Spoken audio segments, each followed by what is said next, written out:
Okay, we are recording. This is the second session of the Way of the Heart book study. Henri Nouwen, and we're starting on page 15. This was a page we actually read last week. We got through the introduction last week, or the prologue, I should say. And I wanted to just read the last few lines of the prologue, because it will remind us of the structure of the book. So there, at the 2/3 of the way through the first paragraph. Now let's go back a little bit. So Abba Arsenius is praying to God, "Lord, lead me to the way of salvation." And a voice comes to him saying, "Arsenius, flee from the world and you will be saved." Having sailed secretly from Rome to Alexandria and having withdrawn to the solitary life in the desert, Arsenius prayed again, "Lord, lead me in the way of salvation." And again he heard a voice saying, "Arsenius, flee, be silent, and pray always. For these are the sources of sinlessness." So Nouwen is going to use the words flee, be silent, and pray as a summary of the spirituality of the desert. They indicate the three ways of preventing the world from shaping us in its image, and are thus the three ways to life in the spirit. He says, "My first task is to explore what it means for us to flee from the world. This raises the question of solitude. My second task is to define silence as an essential element of spirituality, of ministry." And we are using ministry in the broadest possible sense. His ministry is just living our lives and leaving people better than we found them. That's going to be our definition of ministry. Leaving people better than we found them. Leaving everything better than we found it. Finally, I want to challenge you with the vocation to pray always. So as you turn the page, the first section is about solitude. Turn the page again, and there's an introduction. There's going to be an introduction to each of the three sections. So we're going to have 3 introductions. How about that? So any questions, anything you've been processing since last week that you wanted to open with tonight before we dive in?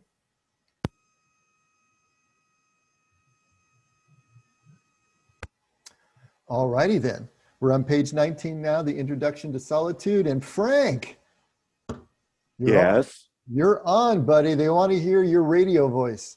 That sounded Saint like Anthony, the father of monks, is the best guide in our attempt to understand the role of solitude in ministry.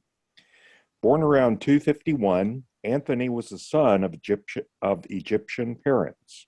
When he was about 18 years old, he heard in church the gospel words, "Go and sell what you own and give the money to the poor.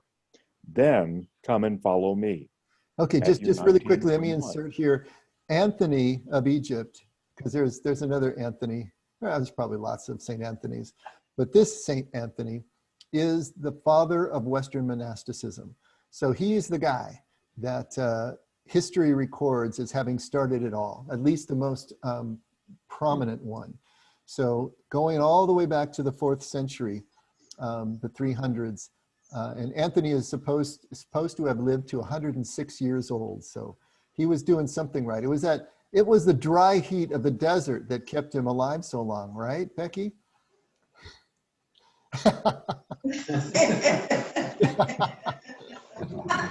All right. Beware those rainy days. They're taking you back, in the wrong direction. So anyway, but 106 years old, but he is credited with being the father of Western Christian monasticism. So just wanted to throw that in there as you understand why he's called the father of monks. He was the first one to really get the ball rolling and to gain a lot of fame in doing so, which he didn't want. He didn't want the fame, but he got it anyway. People would flock to Anthony to either to be healed or to be prayed over or just to learn from. But he was someone who spent a lot of time on his own. Okay, go ahead, Frank. Anthony realized that these words were meant for him personally. After a period of living as a poor laborer at the edge of his village, he withdrew into the desert. where for 20 years he lived in complete solitude. During these years, Anthony experienced a terrible trial. The shell of his superficial securities was cracked, and the abyss of iniquity was opened to him. But he came out of this trial victoriously, not because of his own willpower or ascetic exploits, but because of his unconditional surrender to the lordship of Jesus Christ. When he emerged from his solitude, people recognized in him the qualities of an authentic, healthy man, whole in body, mind, and soul. They flocked to him for healing, comfort, and direction. In his old age, Anthony retired to an even deeper solitude to be totally absorbed in direct communion with God. He died in the year 356 when he was about 106 years old. The story of St. Anthony, as told by St. Athanasius, shows we must be made aware of the call to let our false, compulsive self be transformed into the new self of Jesus Christ. It also shows that solitude is the furnace in which this transformation takes place.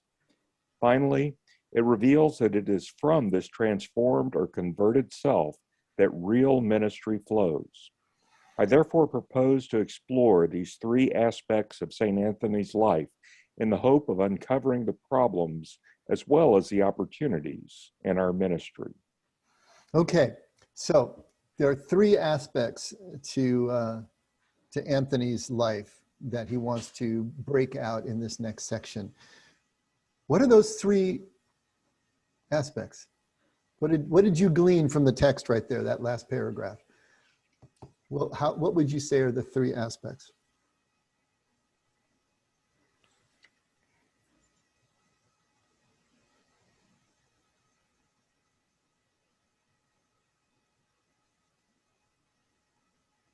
Any ideas? Well, one is compulsive, right? Compulsivity. Well, that's what we're trying to get rid of. That's what we're trying to overcome with three other aspects. Oh, I see. So he's got three in here, and I was just wondering if it was clear to you in the paragraph that we just read what those three aspects are. Would it be our false self? I'm sorry again? Would it be our false self, our transformed self, and then our self of Jesus? I don't think that's what he said. I mean, the transformation is part of all of this, absolutely. But I think what he's talking about is something a little different. So the story of St. Anthony as told by St. Athanasius shows that we must be made aware of the call to let our false compulsive self be transformed into the new self of Jesus Christ. So the first aspect here is awareness of the call. And we have made such a big deal out of this in contemplative spirituality and contemplative practice. It's all about awareness. Now, contemplative practice itself is the building of awareness, but there has to be an awareness that you want to become aware at the beginning. There has to be an awareness of the call to greater awareness itself. There has to be a sensitivity. I mean, why are you all here? You know, doing this study, but in general, trying to take a deeper dive into your spirituality. Why are you even doing that? You know, so many people that maybe just go to church on Sunday and that's enough. Some people don't even do that and that's enough. But for some of us, there is this awareness of a call. There's a desire, a drive to go deeper. And that's the first aspect, I believe, is what he's saying here. Must be made aware of the call to let our false compulsive self be transformed. Trying to get underneath the hood, trying to figure out what it is that is really driving the bus. You know, that great passage by Paul where he says, you know, all the things I want to do, I don't do. The things I don't want to do, I do. And, you know, what a miserable wretch I am. You know, why can't I get it right? Why do I keep coming back to this stuff? To try to understand what it is that keeps us continuing in these dysfunctional compulsive patterns, even though we may want consciously to go someplace else, and yet we find ourselves going back. That's the awareness to the call, something deeper. The second thing is that solitude is the furnace in which this transformation takes place. So first there's awareness to the call. The second is actually answering the call in terms of now finding the solitude that is the furnace for the transformation. So we need an awareness, first of all, that drives us, and then actually staying in the transformation long enough in the solitude long enough for the transformation to take place. And then this is the place that the converted self can flow into real ministry. So the way I read it, it's awareness, solitude, and then finally ministry or service. It's giving back. You know, the great thing about Anthony is he went into the desert, 20 years of solitude, but when he had found his solitude, he brought it back to the village. He knew that he needed to close that loop and come back where he started, and then actually serve. Use what he had found in the desert and in his solitude for the benefit of others. Now, if you think about that, that's exactly the shape of Jesus' arc as well, right? He has a call. He's a carpenter. He's working in his father's shop, apparently. And but at some point, he was probably the patriarch of his family. Apparently, Joseph dies. He could have been much older than Mary when they were married, but something calls him away. And it was probably a very wrenching thing for him to do, to leave that home, to leave leading the family at that point. Yeah, he had brothers and sisters, but he was the oldest. And so he leaves, he goes into the desert for an unspecified amount of time that is symbolized in the 40 days and 40 nights. And it's there that he moves through all of his compulsions. And at that point, he's able to come back where he started and be of service. And so we're seeing some themes that Nouwen is starting to develop for us. First, with Arsenius, he said there's two levels. You know, first, he prays, "Show me the way to you, Lord." And the Lord comes back and says, "Flee the world. Flee the physical space that is so loud, so distracting that you cannot find yourself there." And then when he does go to the desert, he prays the same thing again, and the Lord tells him, "Flee." But this time it's an interior fleeing. You're already in physical solitude. Now flee interiorly. Be silent and pray always. So the solitude, the silence, and the prayer are the three major sections of the book. Now he's introducing Anthony with three more aspects that he's going to break down in this first section, which is awareness of the call, solitude, and ministry, and then coming full circle back to the village. He talks about how did he put it? He talks about the terrible trial that Anthony faced. During these years, 20 years in solitude, other traditions tell us, the shell of his superficial securities was cracked, and the abyss of iniquity was open to him. But he came out of the trial victoriously.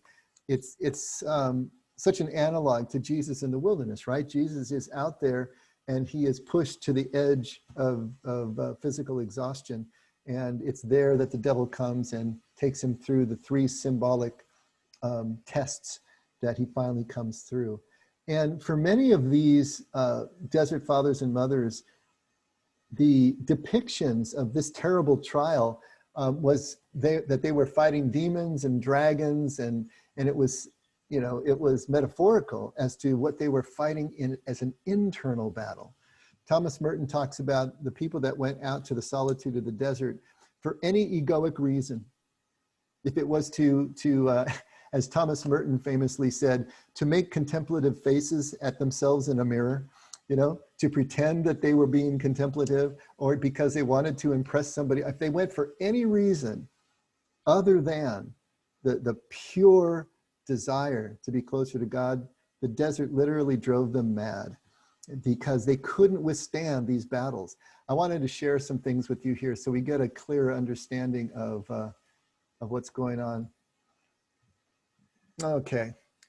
Can you see my screen?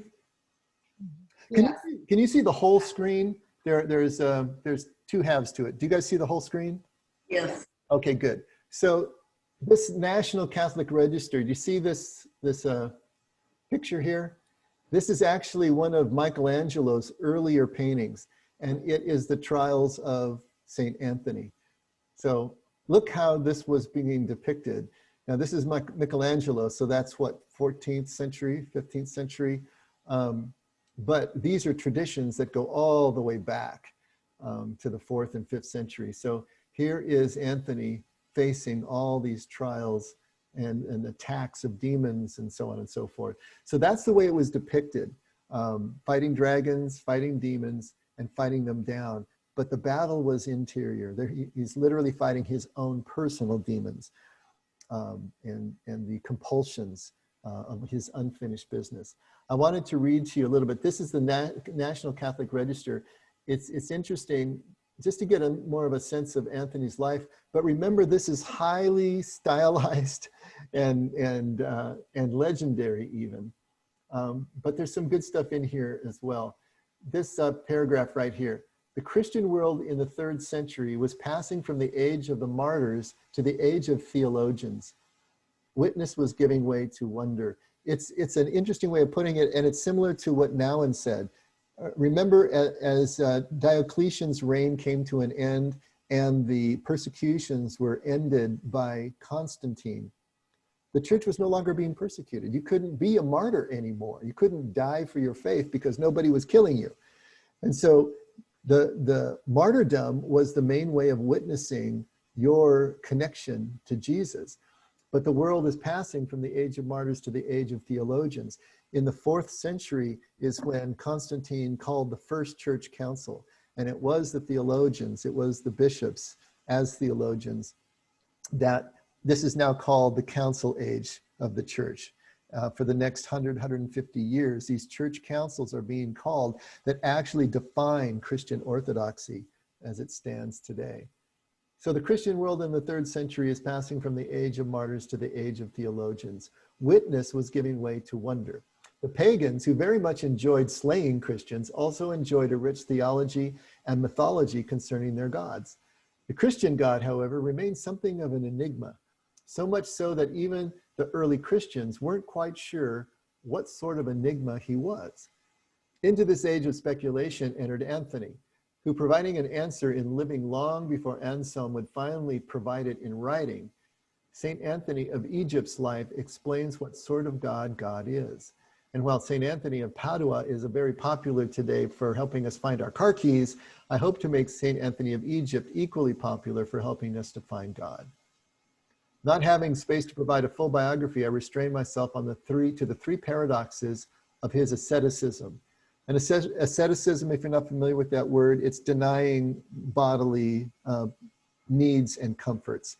And so it would be fasting. It would be, taking yourself out of any bodily comforts or needs. First, Anthony ate but once a day, as told by his biographer, St. Athanasius. These meals consisted of only bread and water, amounting to little more than a dinner roll and a few fluid ounces. Second, Anthony lived in extreme isolation. He once had himself sealed in a tomb to pray in total silence. His later years found him in a hermitage, a solid week's walk from the nearest town. Third, he was humorously undereducated. Having been converted to his vocation as a boy, he did not finish enough school to learn even reading. As concerns education, Anthony is the photo negative of Augustine. Anthony was a man who chose to live in dire poverty, but from this poverty arose his three divine paradoxes. He was extremely underfed, yet appeared in perfect health. Anthony stood a solid 6 feet tall, his frame rippling with muscle. He maintained the appearance of youth throughout his 105 years. He was extremely isolated, yet he suffered the agony of popularity. His doors were torn down by force. The crowds gathered as they had before Christ. He was extremely ignorant, yet outsmarted the cream of Greece's intelligentsia. Two Greek philosophers came to meet Anthony, and he asked why they wished to meet with a fool. He asked them, "Why do you wish to meet with a fool?" When they replied that he was no fool, but wise and prudent, Anthony told them this: "If you think me prudent, become as I am, for we ought to imitate what is good.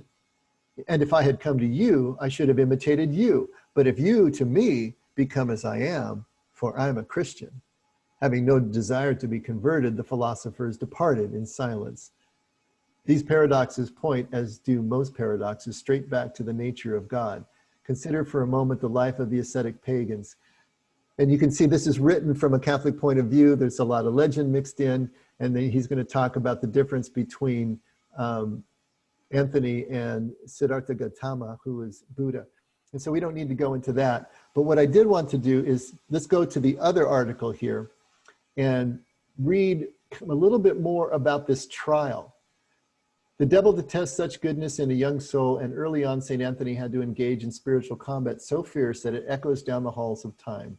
Satan began tempting him with whispers, drawing on memories of his riches, enticing him to remember the call to glory, pleasures of food, lust, and relaxation, as contrasted with the labor and discipline required to cultivate the virtues of the ascetic life in the desert. Though the serpent plagued him night and day, St. Anthony's faithful response was a constant prayer and fasting, because his mind was filled with Christ and the nobility inspired by him. St. Anthony practiced such arduous asceticism that he levitated. His piousness soon attracted countless demons who ruthlessly persecuted him as well. Perhaps in the most terrifying account of battle, St. Anthony entered a cave full of demons who beat him so treacherously that his servant found him dead. He was carried home, and as his brothers were mourning his death, he miraculously revived. St. Anthony bid his servant to return him to the cave where he had been so mercilessly beaten, and there he summoned the devils again. Wild beasts and savage demons appeared and resumed attack by horns, teeth, claws, and insults until there appeared a bright light. The demons fled, and St. Anthony knew that Christ had made his presence known. St. Anthony asked our Lord, "O good Jesus, where have you been so long? Why did you not help me in the beginning to heal my wounds?" And Christ answered him, "I was here, but I would see and abide to see thy battle. And because thou hast manly fought and well maintained thy battle, I shall make thy name be spread throughout the world." In the universal call to spiritual combat, it is Christ's desire to see us fight bravely and well, as did St. Anthony in the desert. So you can tell this is highly stylized and legendary, but the images are certainly there. And the trial that Anthony faced in the desert, just as Jesus did, is something that did echo down the halls of time, as they say, and using all of these different metaphors to try to get us to see that. But I just wanted to give you a little bit more flavor for Anthony, because he's a fascinating character. And as the father of monasticism and the Desert Fathers, which is what we're talking about, it's important. All righty then. Actually, Frank, just hold on a second. The beginning of the next section is the compulsive minister. And Thomas Merton writes in the introduction to The Wisdom of the Desert, and he quotes just this little part right here. What I wanted to do was read a little bit more of Thomas Merton's introduction that includes this pull quote that Nouwen adds here, because I think it's important, again, to try to set the stage for who these people really are. So this is The Wisdom of the Desert by Thomas Merton. He has about a, 14 or 15 page introduction, and the rest is translations from Latin of the sayings of the Desert Fathers and Mothers. So he writes, in the 4th century AD, the deserts of Egypt, Palestine, Arabia, and Persia were peopled by a race of men and women who have left behind them a strange reputation. They were the first Christian hermits who abandoned the cities of the pagan world to live in solitude. Why did they do this? The reasons were many and various, but they can all be summed up in one word as the quest for salvation. And what was salvation? Certainly it was not something they sought in mere exterior conformity to the customs and dictates of any social group.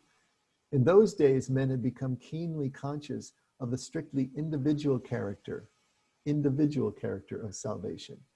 Society, which meant pagan society, limited by the horizons and prospects of life in this world, was regarded by them as a shipwreck from which each single individual man had to swim for his life. We need not stop here to discuss the fairness of this view. What matters is to remember that it was a fact. These were men and women who believed that to let oneself drift along, passively accepting the tenets and values of what they knew as society, was purely and simply a disaster. The fact that the emperor was now Christian and that the world was coming to know the cross as a sign of temporal power only strengthened them in their resolve. It should seem to us much stranger than it does, this paradoxical flight from the world that attained its greatest dimensions, I almost said frenzy, when the world became officially Christian. These men seem to have thought, as a few rare modern thinkers like Berdyaev have thought, that there is really no such thing as a Christian state. They seem to have doubted that Christianity and politics could ever be mixed to such an extent as to produce a fully Christian society. In other words, for them, the only Christian society was spiritual and extra mundane. And extra mundane just means otherworldly. The mystical body of Christ. These were surely extreme views, and it is almost scandalous to recall them in a time like ours when Christianity is accused on all sides of preaching negativism and withdrawal, of having no effective way of meeting the problems of the age. But let us not be too superficial. The Desert Fathers did, in fact, meet the problems of their time in the sense that they were among the few who were ahead of their time and opened the way for the development of a new man and a new society. And we can stop there. Merton does such a good job of setting the Desert Fathers in their context, in their time, with what's going on. And we're going to be reading more from this introduction as it's most relevant as we're going through the Nouwen text. But I thought that this is something that, I read this maybe 25, 30 years ago, but it always stopped me in my tracks that there is no such thing as a Christian state. Did that stick in anybody's craw? No such thing as a Christian state. And I would go far as to say there's really no such thing as a Christian church either. Any institution is just an institution. It is only sanctified, you want to call it that, by the people who inhabit that institution. But the institution itself, the state, the church, the company, how can they be Christian? How can they be compassionate? Just a thought. When I first heard it, Doug? yeah, when I first heard that, it doesn't really count, but I still thought about Israel being the Jewish state. But I know, a lot of them are, quote, secular, and it's more the tradition. But, they were kind of the Jewish state. And so I know my mind went to that, even though it's probably not the best analogy, but a Christian state, I don't know if they thought along those lines or not. Just thinking out loud. Well, we got to remember that Judaism is an ethnicity as well as a religion. So yes, Israel is a Jewish state in the terms of the ethnicity, but can the state hold the spirituality of Judaism as a state, as an entity, as an institution? That's the question we're asking. Yeah, it doesn't make sense. Why not? There were times when, I'm just thinking out loud here, there were times when the government and Catholicism or the church were so closely intertwined. If you have a country where everyone is Christian and the laws are built around Christian values and principles and so on, why would you not say it's a Christian state? Why are we making the distinction? I guess is my question. William, America is a Christian country. What do you think about that? Well, we were kind of. We're known as a Christian country. Yeah. Is everybody a Christian Huh. just because it's called that? Well, how about France? Wasn't France very Catholic for a while? Yeah, all of Europe was Catholic. The Pope told the kings what to do until around the 12th century. So but that's, Nina's making the point there. The United States was founded as a Christian country, or at least with Judeo-Christian values, and yet look at the atrocities that happened, in our early history, from slavery to the treatment of Native Americans and countless other examples. How much of Christian values are really ever practiced by a state that calls itself Christian? A religion that calls itself Christian. I mean, some of the greatest atrocities were perpetrated by the Christian church, whether of East or West. I think that's the point that he's making. The values of Christianity, the teachings of Jesus can only be practiced by the individual, not the state. The state can't do that. The best the state can do is get out of the way so people can practice the way that they want to, which is really what was supposed to have been happening here in the United States. But it certainly wasn't happening in the 4th century in the Roman world. If you weren't Christian, you were being persecuted. I'm sorry? Well, there's power and control. It went in an institution, if someone wants to be powerful, somebody wants the control, and that can lead to, that in and of itself is pretty scary. And with Christians killing Muslims and the Catholic Church and before Martin Luther doing all these horrible things to people, and what the United States has done, like you said, to lynching people and forcing them in slavery, and that's still happening, and turning away migrant children coming in miles. That doesn't seem very Christian-like to me. So I don't know. I think you get into a lot of power and control issues in an institution, and that can really lead you down the wrong path. Mm-hmm. And I think what you're bringing up, Beth, is that an institution needs power and control in order to survive. Power and control are antithetical to Jesus' teaching. He said you do the exact opposite of that.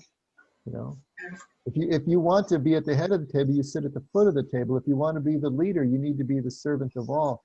How do you build an institution based on that? The short answer is you don't, and you can't.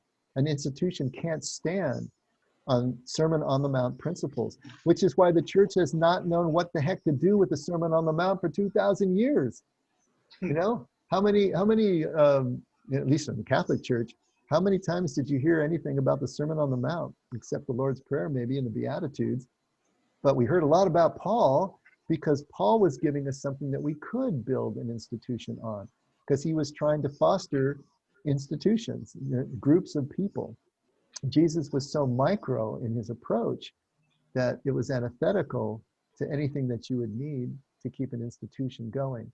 And so I think that's really what's going on here, is that the institution by definition has to do things that are antithetical to the message of Jesus and the way that he brought it across.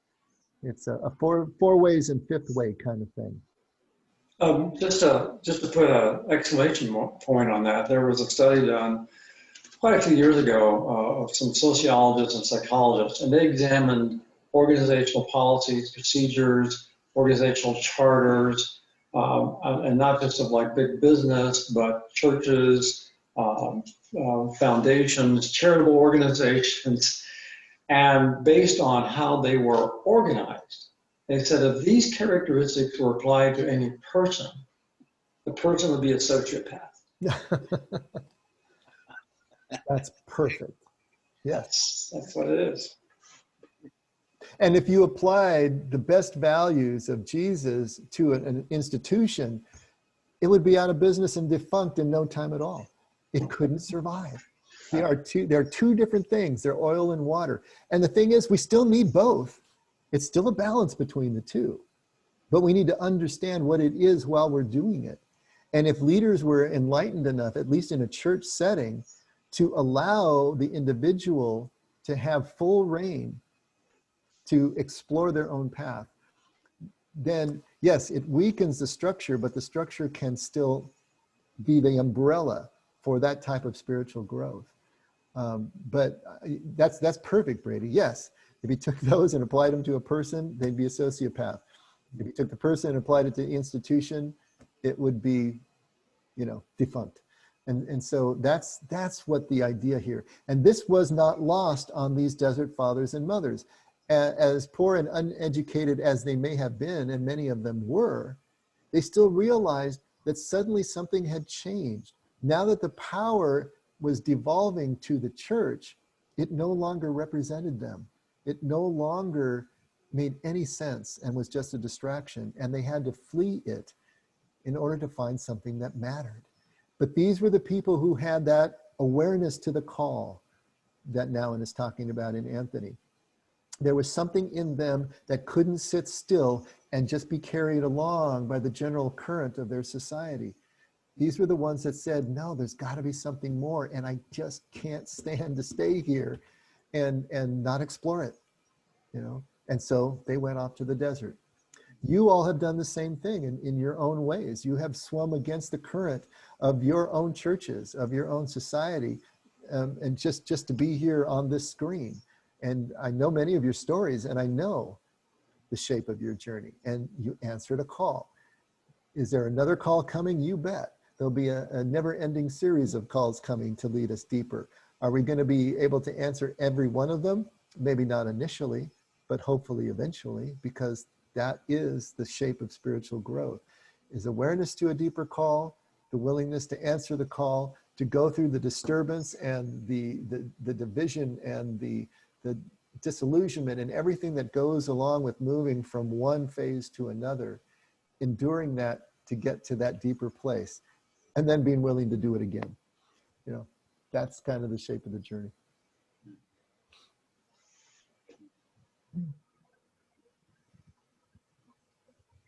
Any other thoughts? Okay, well, let's let Frank actually do some reading here. So now he's going to give us a kind of a profile of the compulsive minister. So go ahead and start at the top, Frank, of that section. Oh, we lost Frank. Yeah. I just got a text. The power just went out at the house. Oh.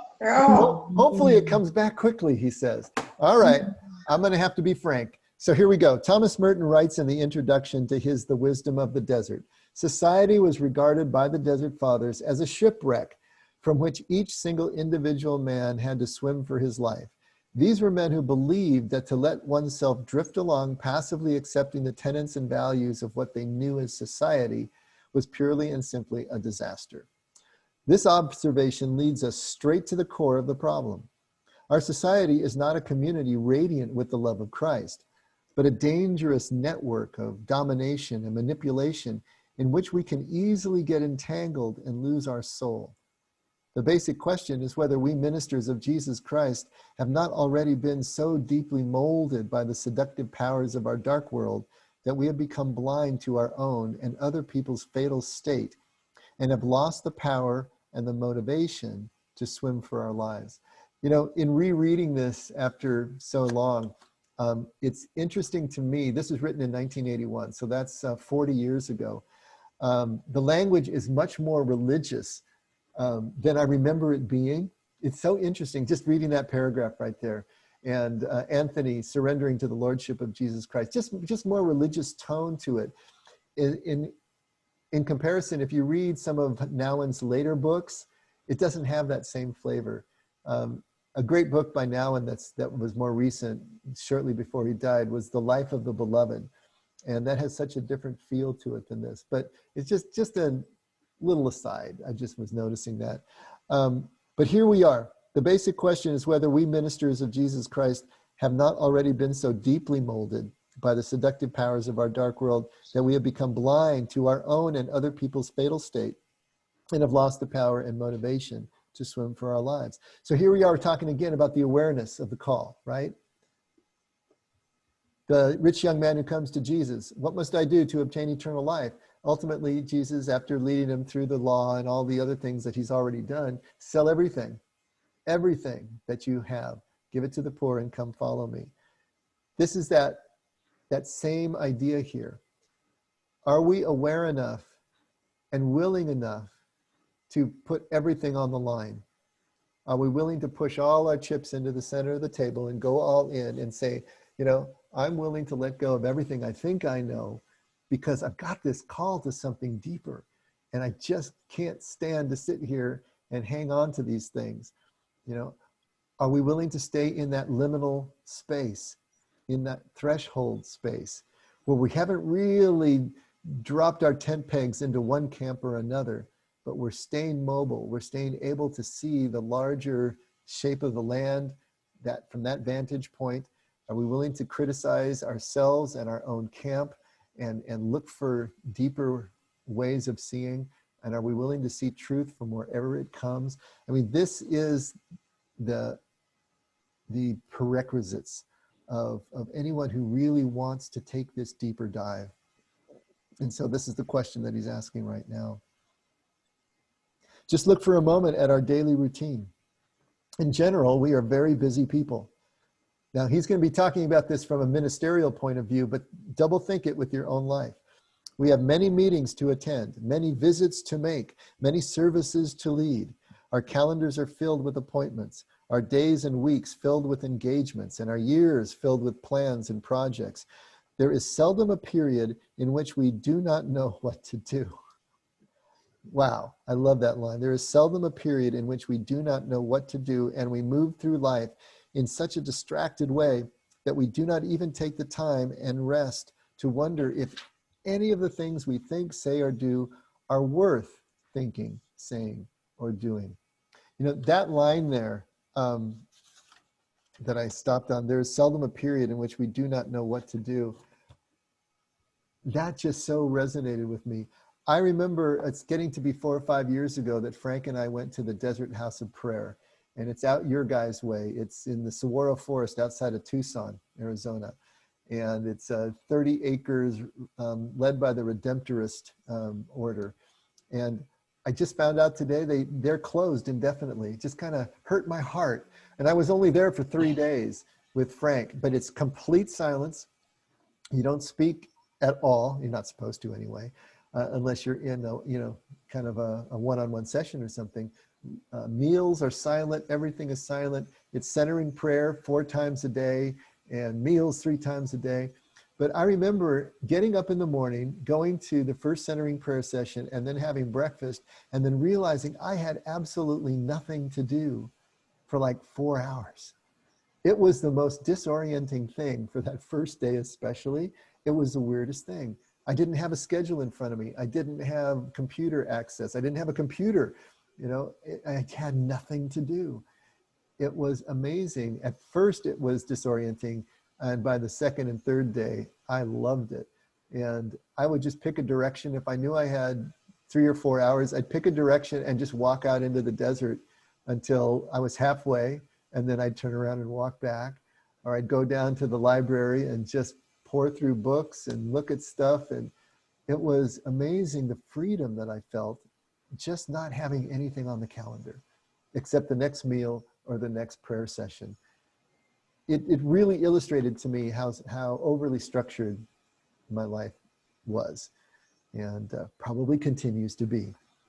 But this point here that we are so busy doing and saying and thinking, do we ever take the time to wonder whether the things that we're doing, thinking and saying are worth thinking, saying, or doing?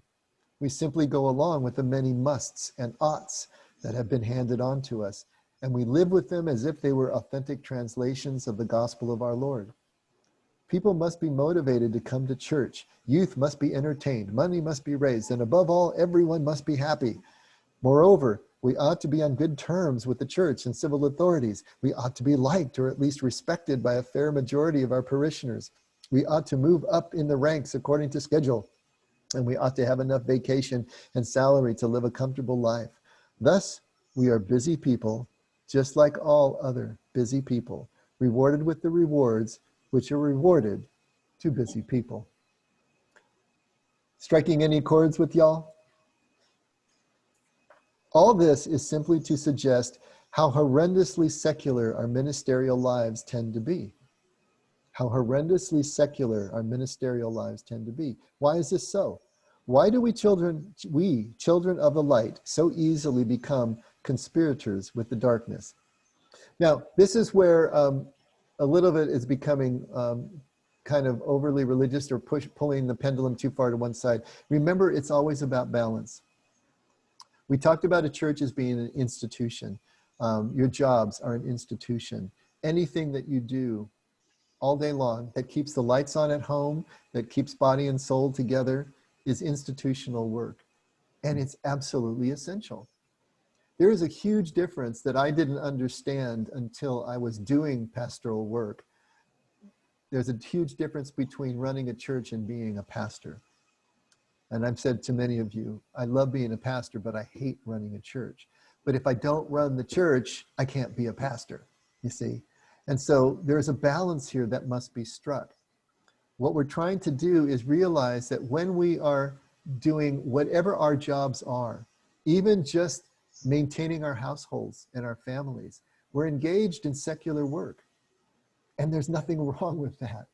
That's not moving over to the darkness. But what we're trying to do is, as we are fully engaged in our secular work, even if it's church work, that we don't get so consumed by it that we lose our way, that we end up on the opposite side of the pendulum. We don't want to be completely just religious and spiritual, because then we're no earthly good, right? But we can't be so consumed on the other side that we lose our sense of spirituality, that somehow we think the institution is Christian and we don't really have to be. We just need to be a part of the institution, and now we're Christian. You know, it's kind of like that old line, you know, saying you're a Christian because you go to church is no more than saying you're a Mercedes because you're in a garage. I screwed that up, but you get the idea, I think. You know, the idea is that there is something that happens from the inside out if we are going to be transformed by following Jesus, that we can do in the midst of the institution. And hopefully the institution is reinforcing and creating a community out of that desire and that effort. But it doesn't work from the outside in. It can't work from the outside in, and it never does. You know? So it's always going to be up to us to engage our journeys in whatever institution we choose in which to engage. But your jobs are just as sacred as any church work, and just as secular. But you infuse it with your own spirituality and give it the meaning and the purpose and the ministerial aspects of simply leaving people better than you found them at every encounter when you are engaged in this journey. Is that making a sense? But it seemed to me he was kind of coming down a little bit too hard on the religious side. So I just wanted to balance things out a bit. So my apologies to Henry. Now he says, all this is to simply suggest how horrendously secular our ministerial lives tend to be. Why is this so? Why do we children of the light so easily become conspirators with the darkness? The answer is quite simple. Our identity, our sense of self is at stake.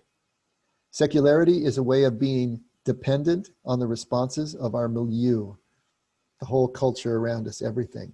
The secular or false self is the self which is fabricated, as Thomas Merton says, by social compulsions. Compulsive is indeed the best adjective for the false self. It points to the need for ongoing and increasing affirmation. Who am I? And so this is when we do get lost. When everything is about the ego and tending to the egoic mind, to tending to the ego's sense of itself, and then trying to feed that sense of itself through everything that we do, say, and think. That's when we've lost ourselves, and we're no longer part of the spiritual formation anymore. And this is what Jesus did in the wilderness.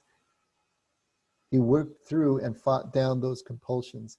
And Henri Nouwen is going to say later on that the three temptations that Jesus overcame were, again, symbolic and representative. And the turning the stones into loaves of bread, and falling down before Satan so that he could have control over all the kingdoms of the world, and throwing himself off the pinnacle of the temple in order to be borne up by angels in front of adoring crowds, was our compulsive needs to be relevant, to be powerful, and to be spectacular. And if you think about it, that pretty much runs the gamut of our compulsive needs if we're feeding the ego: to be relevant, to be powerful, and to be spectacular. And each one of those speaks to those. And yeah, you can subcategorize those things, but that's not bad in terms of everything that drives us from a subconscious level. To work through that material, either, psychodynamically or contemplatively. I mean, isn't that what we're trying to do?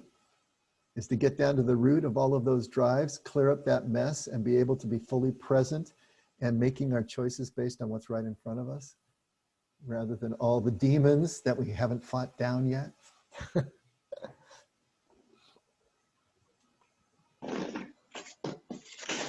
Any interjections or thoughts at this point? It just reminded me of the Enneagram work, with the body types being the power and control types, the heart types being the types that needs to be admired and seen as special in some way, and the head types as the being relevant group, and it just kind of mirrors that breakdown nicely. Then would it be type 1s that need to be powerful? How does that work? Well, the types 8, 9, and 1, which are at the top of the Enneagram, are the control types.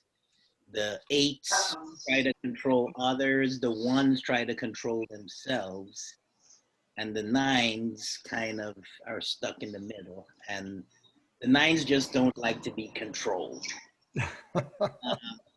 And it's interesting that he mentions the word compulsive, because I am, back at home with Mom, I'm having some reactions, and we've been butting heads at times a little bit.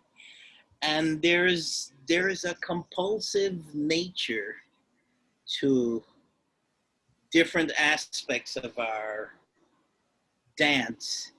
And it's so ingrained that she can predict what I'm gonna do, and I can predict what she's gonna do. And it's gonna happen. And it's total compulsion, because I can even have the awareness come online that I am moving down this path, but it's almost like there's no stopping it once the button has been pushed. So yeah, it's been interesting. So this whole last paragraph is very relevant to my current experience, basically. And you just put your finger right on it. That's the way it feels. I mean, you're right back to Paul, right? The things I want to do, I don't do, and the things I don't want to do, I do, and I can't seem to stop it. What a wretched man I am. It's just, that is the age-old thing. And until we have gone through the furnace of solitude and silence and actually faced down these demons, these compulsions, this unfinished business, the traumas, the hurts, all the stuff that we learned in pain that continue to give us pain, then we're doomed to keep repeating them.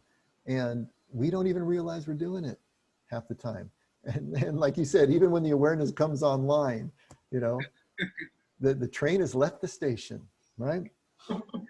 William, it reminds me, there's a great old Woody Allen movie, and I don't even remember the name of it, but there's this one scene where he's going home to visit his parents, and as he walks up the steps to the house, he gets smaller and smaller until when he gets to the door, he's about 7 years old trying to hit the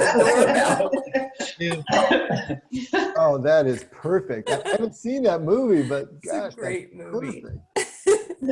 I heard once that the Buddha was misquoted by saying, if you think you're enlightened, spend a weekend with your parents.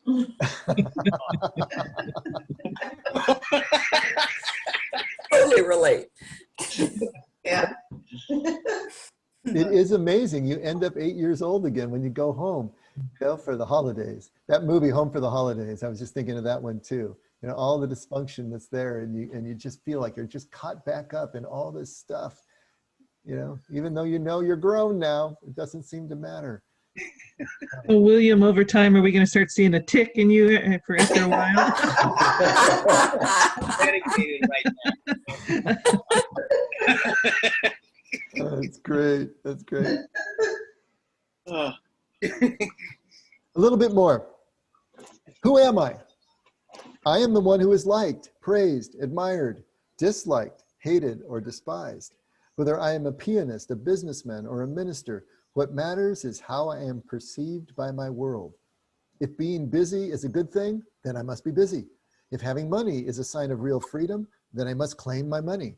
If knowing many people proves my importance, I will have to make the necessary contacts. The compulsion manifests itself in the lurking fear of failing and the steady urge to prevent this by gathering more of the same. More work, more money, more friends. As I was reading this, it almost sounds like kind of a generalized codependence. It's just, you're kind of codependent with the whole world out there. The other thing was that it also spoke to me of the last book, the dance between shadow and light.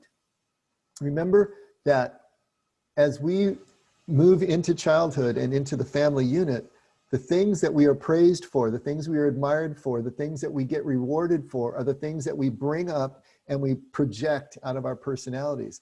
The things that we get a spanking for or sent to bed without dinner are the things that we repress and put into the shadow.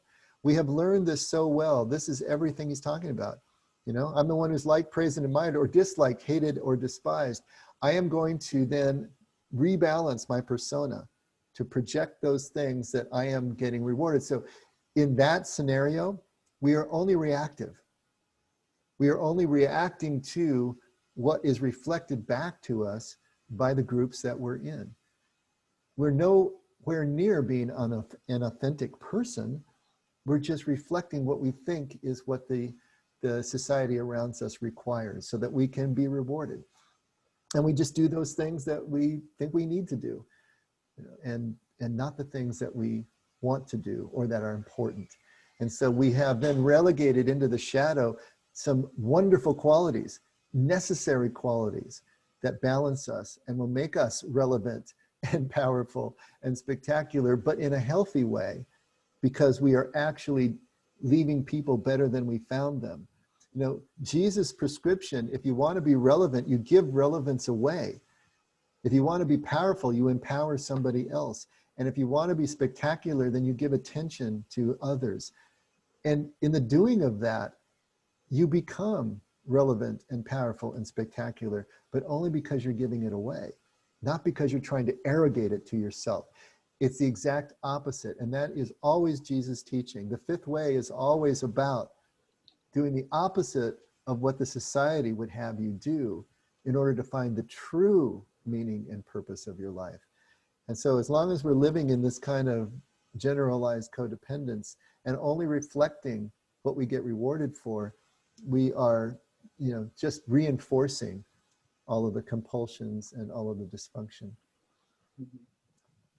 The last line there made me think of Frank's definition of addiction, when the problem and the solution to the problem is one and the same. Yeah, that's great. That's great. Well, we're actually at time, so I think this is a good place to go ahead and stop. Just mark page 23 in your books, and we'll pick up there next week. In the last couple of minutes before we go, any thoughts or comments? Anything that you're processing? I thought it was really interesting. Cool. Thanks, Linda. All right then. So either everything was as clear as it could be and you understood it all, or it was so muddy that you can't even form a question. That's okay. We'll go with the first one. But is this okay, the way I'm approaching this, in terms of bringing in some of this other material? Yes. Yes. Yes. I'm The hoping that history and the what you're bringing in is just, it's huge, and it helps explain, what's going on in the book. good. I'm glad you're feeling that way. If it gets to be too much, let me know. Like I said, we're not going to go through all of Merton's introduction to the Wisdom of the Desert, but there's little sections like this that I think really illuminate what Nouwen is talking about and just make it richer. And then some of the sayings that Merton has translated that maybe weren't included in Nouwen's book, we can read through some of those too, just to give you a greater sense and taste of how the Desert Fathers and Mothers just process their world, because it's all about living and not about thinking, and that makes a huge difference. Very contemplative.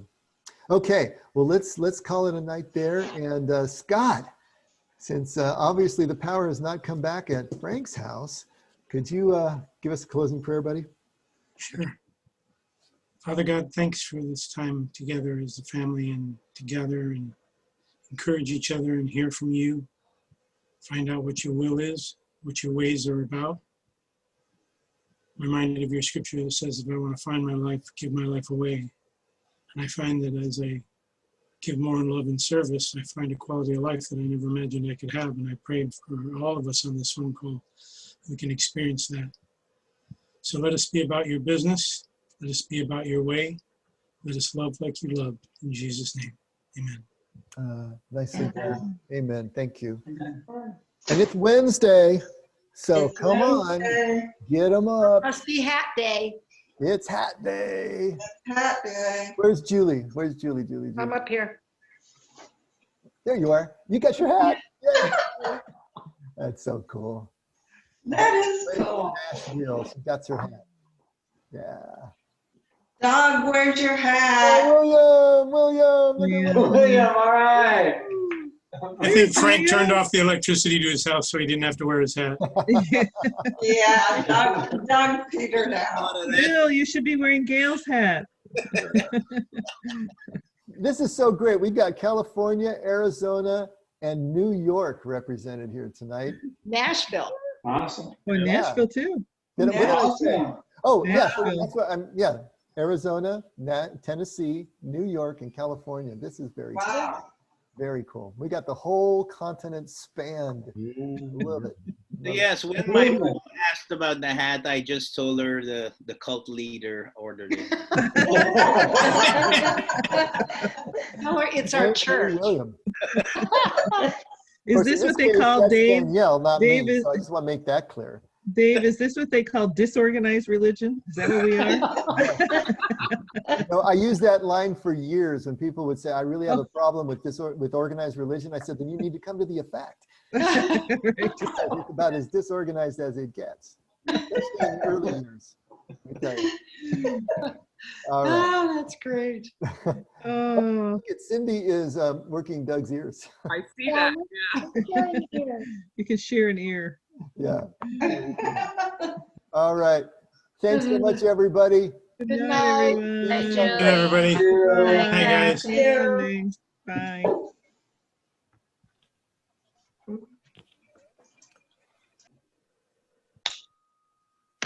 All right, Sherry, are you there?